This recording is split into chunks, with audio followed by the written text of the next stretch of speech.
Our first new Heroes banner of 2020 features new characters from Genealogy of the Holy War. The Heir of Light Banner includes Altena, Zed, Shannan, and Larcei. Unfortunately, there doesn't seem to be an instant 3 to 4 star unit this time, so no additional surprises. We've got some pretty powerful units though, and we'll take a look at their stats, skills, and weapons, plus we'll talk about builds and playstyles. Let's get started. First up we have Altena. We now have an Athena, Altena, and Altena. Good lord. She is a flying blue lance unit, but manages to stand out quite a bit from our usual Pegasus Knights. Altena's stats include 45 HP, 37 attack, 25 speed, 39 defense, and 20 resistance. She is the slowest lance flyer in the game and has the third lowest res for the group as well. However, she has the second highest base HP, the second highest base defense, and while also having the highest attack in the Lance Flyer group. Due to only being beaten by our new Grand Hero battle unit in HP and defense, and the fact that Altena can get HP or defense boons, technically it means she is first in both of those categories as well. This is rather impressive since the Lance Flyer group has sort of been plagued by a ton of the same type of unit. Altena is a Wyvern rider, and she's basically a blue version of the many slow but high attack and defense axe flyers that currently exist. It's a nice change of pace if you like defensive flyers. Unfortunately, Altena does not come with the most amazing set of old skills. Her special is Reprisal, which is just not good at all. Her A skill is Sturdy Stance 2, which grants +4 attack and defense when attacked. This is her best passive skill and one you can probably hold on to. Her B skill is Brash Assault 3, and it's almost like some kind of cruel joke.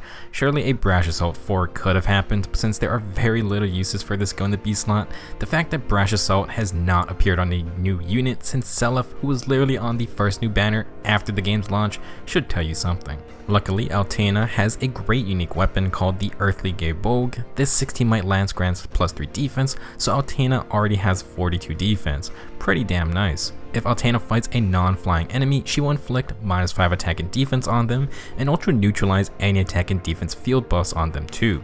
Earthly Gaybogue is just a straight up better version of Quan's Gaybogue. It only works against infantry, armors, and cavaliers, but it comes with a stronger low attack and defense ability. -5 attack and defense is so dang good, and you combine that with no attack and defense buffs for the enemy. That's gonna make Altena incredibly tanky against physical damage threats, so when you fight her, just be careful of who takes her on. Not only does Altena have way more defense than almost all Lance Flyers, but the Earthly Gaybogue just enhances her defensive capabilities even more, and it does help cover her lower res stat too. I really like this weapon, but obviously it won't do anything if there are a lot of flying enemies. So for builds and playstyles, Altena is very much going to be our best Lance Flyer if you just want to focus on attack and defense. Very high base attack and defense combined with Earthly Gaybogue's stronger low attack and defense effect makes Altena really good against any physical damage threats. For the easiest setup, Quick Riposte should be used if you want a 1-round KO potential. Is Brash Assault even worth considering? Well, Altena has a good chance at making it work, but it does have issues. It only activates at under 50% HP, and the enemy must be able to counter back, which means it won't proc against a ranged enemy. It also means Altena is going to get hit between her follow-up attack, and that's when she's already on low health. Earthly Gaybogue helps a lot, but it's still risky, and I would rather just stick with Quick Riposte instead. If you really want to make it work, Sturdy Impact will be a good pairing for it. Tanky flyers can't abuse some of the other fun defensive skills out there, but they can still use Sturdy Stance 4 if you want to add in guard. If you can be patient, I would just wait for Sturdy Stance 3 to become a thing. If we aren't going for decent speed, having guard somewhere in the build is going to be real nice, or if you want faster specials, Altena can definitely run Heavy Blade. 37 base attack with a 16 might weapon that reduces the enemy's attack by -5 is pretty good for that job. Not shown here, but I do think Altena can run more res increasing skills. 20 base res isn't super terrible, and Earthly Gaybogue's low attack effect technically helps Altena's magical tanking too. You can go for Fortress Defense and res 3 or Close Defense 3 if you want. Distant Counter could be used as maybe, but then you might want IOT Shield.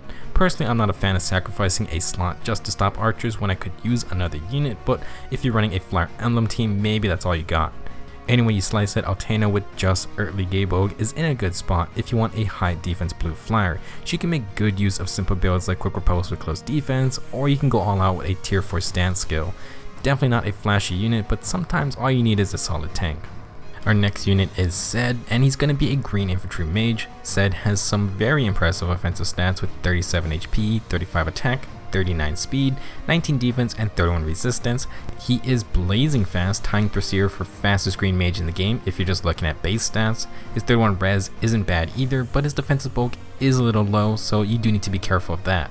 As we will discuss, Sed is all about speed, so if you like fast mages, he may be an interesting pickup.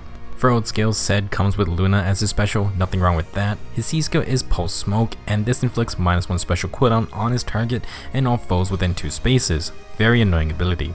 For his unique weapon, Sed has Winds of Salice. It's a 14 might tome that grants a flat +3 speed, so naturally Sed will sit at 42 speed. It gets better because if he is not adjacent to an ally, he will get an additional +6 attack and speed during combat. So basically Winds of Salice grants attack and speed solo 3 and an extra +3 speed on top. +9 speed and +6 attack brings Sed to 55 attack and 48 speed just with his weapon activated. That is pretty crazy. The only downside is that this is a rather straightforward weapon. Sed is going to be a fast mage with good attack, and while there's nothing wrong with that, we've got some weapons with like 3 different effects going on at once, including stat boost. For his new A skill, Sed has speed and res solo 3. Stacking solo skills seems to be the way to go, and this grants an additional +6 speed and resistance when alone.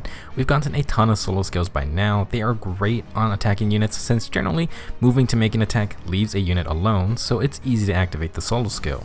For speed and res solo, there are some units who may want it. Anyone who is ideally fighting mages or dragons only could use it. Probably want to give it to a fast high res unit in general. For Sed himself, this bumps his res up to 37 and will boost his speed into the 50s. For builds and playstyles, Sed is really basic in the sense that all he really brings is high attack and high speed. Nothing wrong with that honestly, especially since these days we have some extremely fast new units. Winds of Salice is nice, but it does just grant extra stats, and I just so happen to make a video on 2 other really fast green infantry mages. Both Legendary Celica and Thrasier may be limited units, but they both bring interesting mechanics like on-hit true damage or being able to hit twice while at full health. Sed doesn't really have anything like that, he just brings raw attack and speed and some extra res.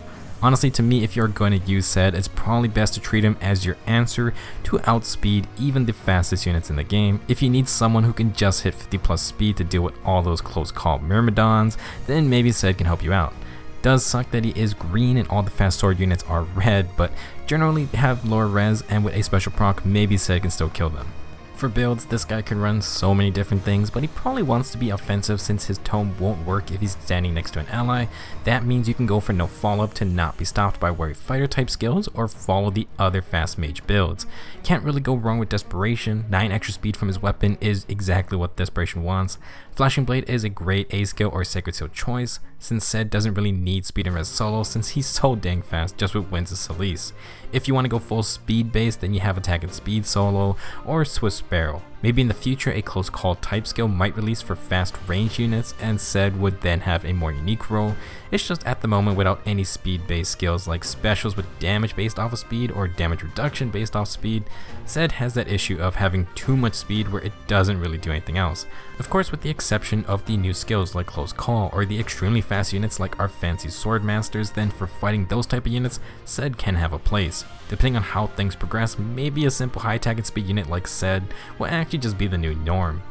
Speaking of fast units, we are adding not 1, but 2 speedy sword masters to the game. First up is Shannan. He has 43 HP, 30 attack, 36 speed, 37 defense, and 18 resistance. My goodness, that is one tanky boy. Shannan sort of has that Brave Alm or Astrum stat line with good attack speed and defense with okay HP and resistance. Against physical damage threats, Shannan is ready to brawl, and while 36 speed may not seem high, that is going to change very quickly. For old skills, Shannan has that Carla's set with Wrath 3 for extra damage on special procs when below 75% HP and additional cooldown. He also has even speed wave to self buff up his speed stat, so that's pretty nice. Shannan comes with the Baumung, a 16 might sword that grants a flat +3 speed that will bring him up to 39 speed, not bad. If a foe initiates combat or if the foe has 100% HP at the start of combat, then Shannan will neutralize the penalties on himself and then also gain +5 to all stats. that is one good sword. On the enemy phase, it is always active, so Shannan gets free stats and he ignores any stat debuffs on him. Balmung can also work in the player phase if Shannan fights a full health target, and that is a pretty common occurrence, so this weapon should be active a lot. With Balmung active, Shannan's stats become 43 HP, 59 attack, 44 speed, 42 defense, and 23 resistance. Just like that, an extra plus 8 speed for Shannan, and he's gonna hit very hard with 59 attack. This guy is not playing around. What's even crazier is that Shannan comes with Imperial Astra, a 2-turn special that boosts damage by 40% of a unit's speed. For those of you who are relatively new, you may not have had to deal with Ira much, but you're gonna find out why she was so good for a while. Imperial Astra is the same as Ira's infamous Regnal Astra special. It is not inheritable, because if it was, then oh baby. This is an incredibly strong 2 cooldown special because it can grant so much damage on such a short cooldown. Just for Shannan, without Balmung active, Imperial Astra will already deal 15 damage, and with it activated, that's going to become 17 damage, but we can go higher. This is because Shannan has Steady Posture 3. If the foe initiates combat, he gets plus 6 speed and defense, and he inflicts -1 special charge on the enemy. Another dual stance upgrade. This is a really good one for Shannan, or as we talked about previously, Leaf and his new Light Brand Refine could also make use of it. Having guard is so important these days, and I think these tier 4 dual stance skills are better than just the single stance skills like Steady Stance 4. Shannan can use the extra speed and defense to his benefit, and it works perfectly with Balmung since that is always active on the enemy phase anyway. You can also use the Steady Posture Sacred Seal for a plus 10 speed and defense, pretty fun stuff. For builds, Shannan is pretty much good to go. Everything he has is useful, and it does make him somewhat unique as a more fast enemy phase swordsman. With Balmung and Steady Posture 3, Shannan will now have 43 HP, 59 attack, a disgusting 50 speed, 48 defense, and 23 resistance. This is what he will always have on the enemy phase, so have fun attacking into him. What is really worrisome is that even on the player phase, Shannan can be scary. He can still activate Balmung, and even Speed Wave can be active too. He then has Wrath, so if you actually manage to damage him enough and he doubles, then Imperial Astra procs, deals a ton of damage, and gets an additional plus 10 from Wrath. Oh yeah, he also has 38 base attack. This guy will hit really hard. All in all, I really like his base kit, and changing anything out would just be up to you. For seals, you can just stack up on enemy phase skills like Steady Posture, Swift Strike, Warding Stance, or Close Defense. Otherwise, Shannan can use Darting Blow or Swift Sparrow for some mixed phase help. While Wrath is really fun, Shannan can stack so much defense that it may not even proc that often, so you can always exchange it out for something else. Mystic Boost would be fun for extra healing, or you can just use Close Call and be a nuisance. For A skills, I like Steady Posture 3, but Shannan can definitely make use of Steady Breath with Aether or Ignis, and if you want to be a more player phase oriented unit, you can try a solo skill. If you want to put Imperial Astra on 1 cooldown every new turn, Time's Pulse can be really fun, since that means Shannan can immediately retaliate with Imperial Astra. That said, it's not the greatest for Shannan since if he doubles, it will proc anyway. I think Shannan is an exceptional sword infantry unit. He will be so hard to take down without a mage or a really strong lancer. Even then, if he doubles you, Imperial Astra can easily secure a kill, and his high base attack is scary. I would say that Shannan definitely can run distant counter. You would want to bump up his resistance stat, however. He's one of those units that you really can't mess up. You can throw anything on him and he'll still be pretty good. Imperial Astra is also very good to have now that it seems like speed is the name of the game. Our last banner unit is Larcei, and she is another sword infantry unit. Bet you can't guess who she is related to. For stats, Larcei has 41 HP, 36 attack, 40 speed, 30 defense, and 25 resistance. Compared to Shannan, Larcei is faster with some extra resistance, slightly more balanced defenses. She is basically Ira 2.0, literally. For oath skills, Larcei has attack and speed solo, which grants plus 6 attack and speed during combat. Pretty sure this is going to become our new Swift Sparrow with how often it appears. She also has Panic Smoke, which inflicts the panic status on the target and all foes within 2 spaces. Pretty fun kit. Larcei's Edge is a 16 might sword with accelerated special trigger. That would be very important, as we will talk about. Also, at the start of combat, if Larcei has more speed than her enemy or if she fights a full health target, then she will get plus 4 to all stats and neutralize all bonuses on the enemy unit. This is a pretty good sword to have.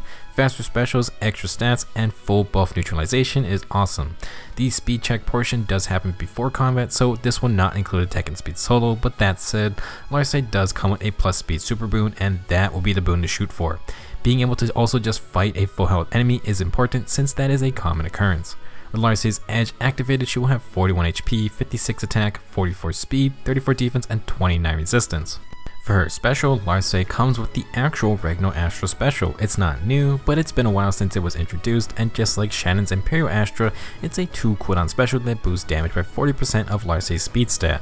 With her base 40 speed, that is already 16 extra damage, but if we count her weapon, attack, and speed solo being activated, that number goes up to 20 damage. Some bonfires or icebergs don't even hit that, and remember, Larcei's Regnal Astra will be on a 1-turn cooldown. Oh boy. For her new B skill, Larcei comes with Repel. Basically, if you know how close call works, this is the same thing, but it has the added effect of knockback instead of hit and run. So if the user is faster than the foe, it reduces damage equal to the speed difference times 4, and that has a maximum of 40% damage reduction. If the user initiates combat, after combat if the enemy survives, they will move 1 space away from the user. So we've had Merida and New Year's Leith with close calls, so you should be familiar that these skills are annoying. They give fast units a ton of added protection, and while it's not a perfect tank skill, it's more just to survive so that the user can finish off their target. For Repel, if you kill the target, then nothing will happen after combat. However, unlike close call, you're not going to move backwards 1 space, and this can be good or bad. Since you aren't moving, Repel can be better if you have allies with Wings of Mercy, or if your unit is running Gale Force, you can stay right up next to the enemy. If you prefer to retreat, then you're going to want close call instead.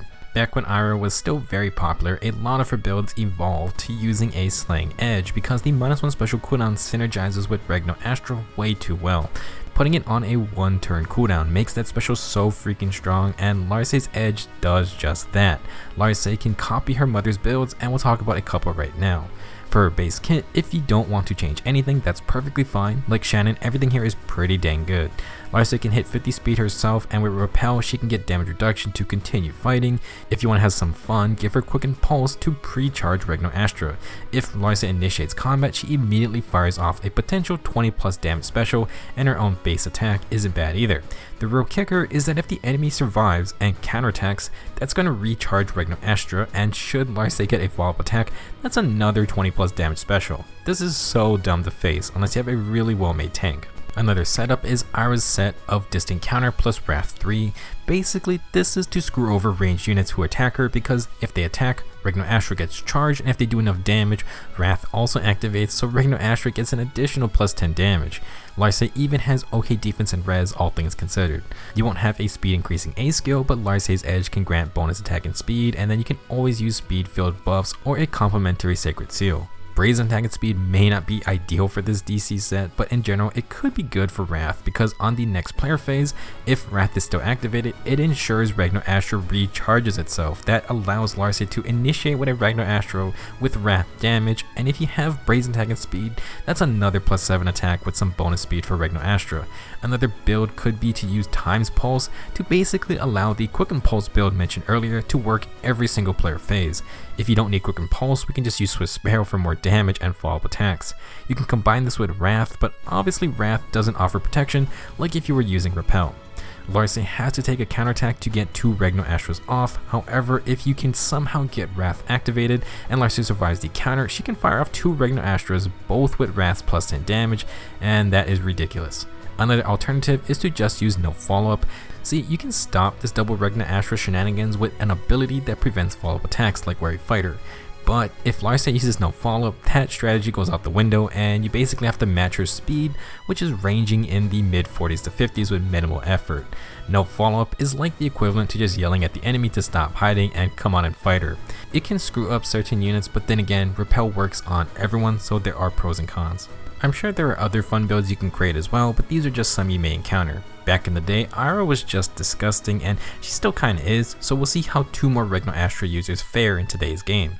As a recap, if you want to mess up squishy range units or have fun in general content, then Distant Counter is a good choice. If you want to go for the 1v1 go big or go home build, you go with Wrath. No follow-up is to ensure things come down to a speed battle, and if you just want to confuse everyone and make them do extra math, stick with Repel. Personally, not really looking forward to seeing 2 more Regnal Astra units with some pretty good kits. I imagine we'll see some disgusting +10 Shannans and Larceis from the whales. If you aren't planning on summoning, then our next Grand Hero battle unit is Trovant.